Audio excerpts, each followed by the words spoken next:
So అందరికీ నమస్తే అండి. నా పేరు సుమంత్ అండి. నా ఊరు గుంటూరు అండి. సో చాలా రోజుల తర్వాత మళ్ళీ నేను మీ ముందుకి వీడియో తీసుకొని వచ్చేసాను. సో మీరు తమిళలో చూసారు కదా. సో 2026లో ఇటలీ రావడానికి కరెక్ట్ డిసిజనా కాదా? సో ఈ టాపిక్ పైన నేను నా పర్సనల్ ఎక్స్పీరియన్స్ షేర్ చేస్తాను. సో నిజంగా క్లియర్ కట్గా చెప్పాలంటే మీరు స్టూడెంట్ వస్తున్నారనుకోండి, అడ్మిషన్ అనేది చాలా ఈజీ. మీకు ఈజీగా ఏదో ఒకటి యూనివర్సిటీలో వచ్చేస్తుంది అనమాట. సో అక్కడ ప్రాబ్లం లేదు. జనరల్గా చూసుకుంటే మీరు కొద్దిగా మంచి జీపీ ఉంటే, సివి అన్నీ బాగుంటే ఈజీగా 80-90% కేసెస్లో అడ్మిషన్ ఈజీగా మనకి వచ్చేస్తుంది. సో మెయిన్ ప్రాబ్లం మనకి ఏమవుతుందంటే వీసా. సో వీసా దగ్గర వచ్చేసరికి చాలా ప్రాబ్లం అవుతుంది. ఎందుకంటే నేను చెప్తాను, ఇది వినిన తర్వాత మీరు డిసైడ్ చేసుకోవాలి ఇటలీ మీరు డిసిజన్ తీసుకోవాలా లేదా. ఇటలీలో వీసా అనేది ఈ మధ్య చాలా స్ట్రిక్ట్ అయిందన్నమాట. చాలా వీసా రిజెక్ట్ అవుతున్నాయి. నేను చాలామంది స్టూడెంట్స్ కలిశాను, వాళ్ళతో మాట్లాడాను, అడిగాను వాళ్ళకి వీసా ఎలా వచ్చింది, ఏమేమి డాక్యుమెంట్స్ పెట్టారు, రాని వాళ్ళకి ఏం ప్రాబ్లం ఏంటి అని. ఓకే, సో ఎందుకంటే మీరు కన్సల్టెన్సీ దగ్గర వెళ్తే వాళ్ళు ఇవి ఏం చెప్పరు. సో జనరల్గా నేను చెప్తున్నాను. సో మెయిన్ ప్రాబ్లం అనేది మీ బ్యాక్గ్రౌండ్, ఎవరైతే మీకు స్పాన్సర్ చేస్తారో వాళ్ళు ఫైనాన్షియల్ బ్యాక్గ్రౌండ్ స్ట్రాంగ్ ఉంటే మీకు వీసా రావడానికి చాలా ఛాన్సెస్ ఉంటాయి. స్ట్రాంగ్ అంటే ఏంటి మీరు అనుకోవచ్చు. స్ట్రాంగ్ అంటే for example me sponsor me father అనుకోండి, మీ ఫాదర్ గవర్నమెంట్ జాబ్లో ఉన్నారనుకోండి, అక్కడైతే 90% ఛాన్సెస్ ఉంటాయి మీకు వీసా రావడానికి. ఎందుకంటే అక్కడ అన్ని డాక్యుమెంట్స్ ప్రాపర్గా ఉంటాయి. ఏదో form 16 something, IT returns, salary slips అవన్నీ ఉంటాయి.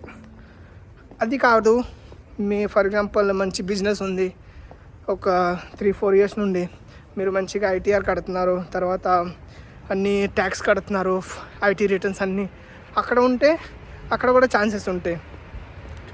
అంతేగాని ఫర్ ఎగ్జాంపుల్ మీ దగ్గర ఫైనాన్స్ సరిగ్గా లేదు, స్ట్రాంగ్గా లేదు, గట్టిగా లేదు, ఏదో మీరు ఇక్కడెక్కడి నుంచి తీసుకొని కడుతున్నారంటే అక్కడ మీకు ఛాన్సెస్ చాలా తక్కువ ఉంటాయి. ఎందుకంటే ఇక్కడ వచ్చిన వాళ్ళు స్టూడెంట్స్లో 90% స్టూడెంట్స్కి ఫైనాన్షియల్ బ్యాక్గ్రౌండ్ మరీ దారుణంగా స్ట్రాంగ్, అంటే ఎంత అంటే అంత స్ట్రాంగ్ ఉంది కాబట్టి వాళ్ళకి వీసా వచ్చింది.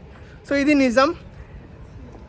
మీది ఫైనాన్షియల్ బ్యాక్గ్రౌండ్ స్ట్రాంగ్ లేకపోతే వీసా రాదని చెప్పట్లేదు, కానీ ఛాన్సెస్ చాలా తక్కువ, మనం చెప్పలేము. సో మీరు రిస్క్ తీసుకోవాలనుకుంటే తీసుకోండి, ఎస్పెషల్లీ ఇటలీలో. ఎందుకంటే ఫ్రీ ఎడ్యుకేషన్ కాబట్టి కాంపిటీషన్ చాలా పెరిగిపోయింది, అందుకే వీసా తక్కువ ఇస్తున్నారు. సో ట్రై చేయండి. ఇటలీ కాకుండా ఇంకో వేరే ఆప్షన్స్ కూడా పెట్టుకోండి. వేరే కంట్రీ గురించి నాకు తెలియదు, కానీ ఇటలీకి అయితే ఇది కండిషన్ అనమాట. సో దీన్ని బట్టి మీరు డిసైడ్ చేసుకోండి 2026లో ఇటలీ రావాలా లేదా. ఎడ్యుకేషన్ పరంగా, జాబ్ పరంగా చూసుకుంటే పర్లేదు, బాగానే ఉన్నాయి. ఎడ్యుకేషన్ అయితే చక్కగా ఉంటాయి, ఫ్రీ ఎడ్యుకేషన్స్, డబ్బులు ఖర్చు అవ్వదు, ఈజీగా మీరు ఎక్స్పోజర్ చేసుకోవచ్చు. అడ్మిషన్స్ వస్తే, వీసా వస్తే. ఆ తర్వాత జాబ్ గురించి అంటున్నారా, జాబ్ గురించి కూడా పర్లేదు, మరీ అంత హై జాబ్ రేషియో లేదు, కానీ పర్లేదు. మనం ఈజీగా ఫర్ ఎగ్జాంపుల్ ఇనిషియల్ డేస్లో ఈజీగా సర్వైవ్ అవ్వచ్చు ఇటలీలో. జాబ్ ఏ ఫీల్డ్లో అయినా కొద్దిగా స్ట్రగల్ ఉంటుంది, కానీ మరీ అంత ఉండదు. ప్రొఫెషనల్ జాబ్ రాకపోతే వేరే జాబ్తో అయినా మనం ఈజీగా సర్వైవ్ అవ్వచ్చు ఇటలీలో. అదే వేరే కంట్రీలో అనుకోండి అంత ఈజీ ఆప్షన్స్ ఉండదు.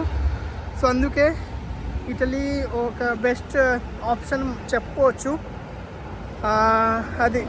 సో దీన్ని బట్టి మీరు డిసైడ్ చేసుకోవాలి అసలు 2026లో రావాలా లేదా. ఓకేనా? మళ్ళీ నన్ను అడగండి ఇది అది సరేనా? నీకు నిజాయితీకి చెప్పేశాను. Bye bye. హరే కృష్ణ.